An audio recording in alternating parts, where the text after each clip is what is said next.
ছাড়বো।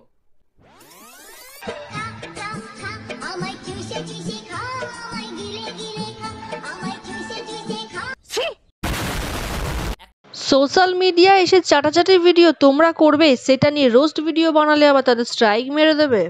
কিভাবে কথা বলবে, কিভাবে থাকবে না থাকবে সেটা ওর ব্যাপার, আমার ব্যাপার, তোমরা বলার কেউ নয়। কারোর ক্লিপ ইউজ করবো না, বাট ফেটে হাতে চলে আসে। আচ্ছা, আমাদের কোর্টে ভিডিও দেখাবে, সেখানে আমাদের মান ইজ্জত কোথায় যাবে? স্ট্রাইকটাও তুলবো না। তোমরা কিভাবে থাকবে সেটা অবশ্যই তোমাদের ব্যাপার, কিন্তু ব্লগের নামে ন্যাকামিগুলো সোশ্যাল মিডিয়া কেন করছো প্রচার? অনলাইন প্ল্যাটফর্মে ভিডিও বানালে সবাই নিজেদের মতামত দেবে, নিজের কমেন্ট বক্সটা খুলে দেখো, তোমাদেরই ফেটে যাবে।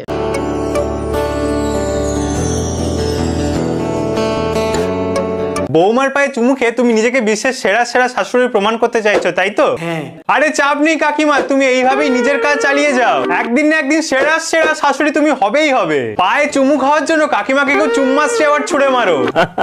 কাকিমা, চুমু খাওয়ার জন্য গাল আছে, হাত আছে, কপাল আছে, বাট তুমি পাটাকেই কেন বেছে নিলে? ও আচ্ছা, আমার মনে হয় কাকিমার লেগ পিসই পছন্দ, চিকেন লেগ পিস।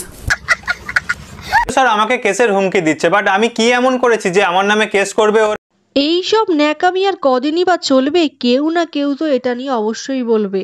অন্যের ক্ষতি করে কেউই পার পায় না, ভুল করে গলাবাজি করে কোনো লাভ হয় না। খেয়াল করি তোমার ছেলেই কালকে দেখাচ্ছিল, বলছে ওদেরকে পুরো হাতি লাগছে। কি অসুবিধাটা লাগছিল তাহলে? তোমাদেরকে হাতি লাগছিল পুরো। ও হাতি?